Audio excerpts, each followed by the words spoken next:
În ziua de ajun, pe 24 decembrie, am fost cu Edi într-o localitate cu suburbia Melbourne, mod dialog.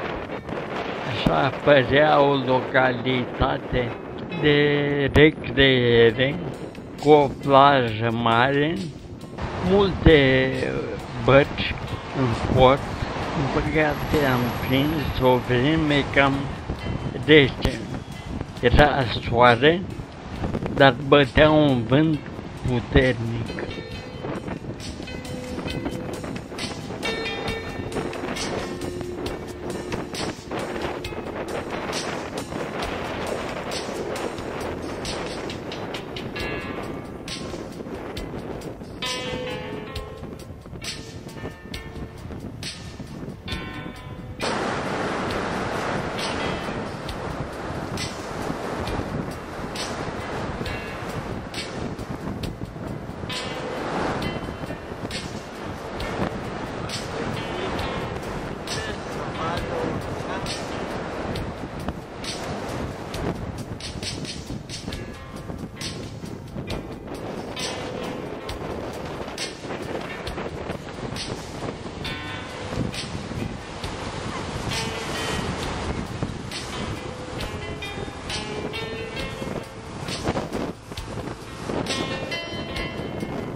Aici suntem în mod dialog,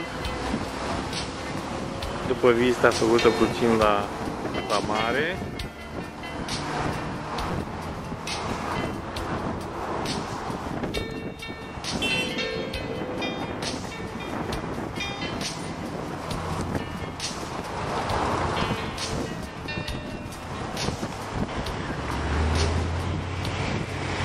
În timp când noi am fost la mod dialog, Luce acasă a pregătit mâncare pentru seara de Crăciun. A făcut un cozonac destul de bun, ba chiar foarte bun, pot să spun, sarmale foarte reușite, iar cu o zi înainte, Edic a cumpărat preparate de porc de la un magazin al unor sări care preparau după rețete obișnuite în România. Seara am întâmpinat Crăciunul acasă. Seara au venit și Cristian cu Mariana. Am avut un pom destul de mare și cu multe cadouri. Probabil că ale mele au fost cele mai multe, oricum clar cele mai voluminoase. Acolo văd că e obiceiul de să pun în cadouri niște coroane. cam din plastic de pungă, dar haioase. După ce am făcut poze, am stat la masă, am băut, am mâncat, ca de obicei de Crăciun. Aici suntem pe strada noastră. L-am scos pe Valea la o plimbare în dimineața de Crăciun. Astăzi pare a fi o zi chiar foarte frumoasă. Acolo e Valea care coboară, acolo în față e casa.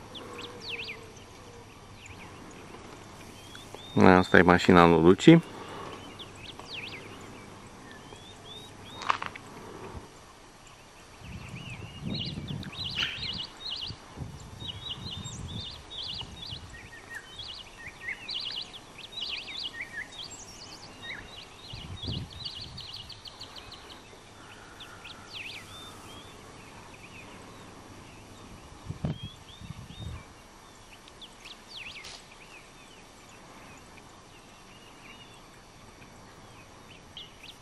Asta e mașina lui Cristian. A dus-o să-și o repare la noi.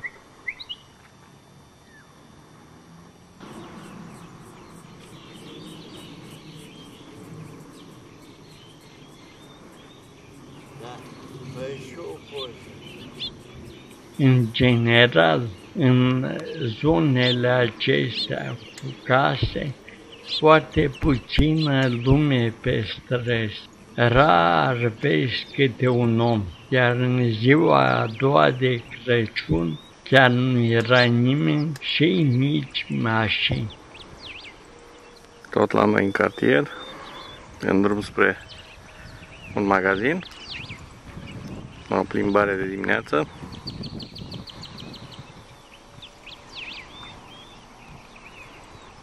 Ca de obicei, lume puțină. Astăzi și mai puțină că e chiar Crăciunul.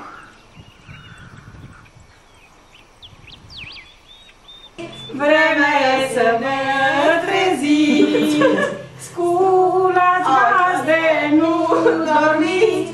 Vremea e să vă treziți, casa să o măturați, flori de măr, masa să o aranjați, flori de măr. Noi umblăm și colindăm și pe Domnul căutăm. Noi umblăm și colindăm și pe Domnul căutăm. Că s-a născut Domn prea bun, flori de măr, în ajunul de Crăciun, flori de măr. Și s-a luat și a mulți ani!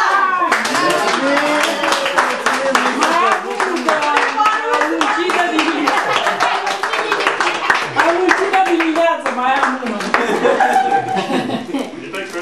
Deschide ușa creștine, deschide ușa creștine, că-am venit noi la Betleem am fost, noi la Betleem am fost, unde s-a născut Hristos, la mulți ani cu bine. Și-am văzut și pe asta mamă, și-am văzut și pe asta mamă, pe care Maria o cheamă, la mulți ani cu bine. Umbla în sus și umbla în jos, umbla în sus și umbla în jos, ca să nască pe Hristos, la mulți ani cu bine. Umbla în jos și umbla în sus, umbla în jos și umbla în sus, ca să nască pe Iisus, ca să nască pe Iisus.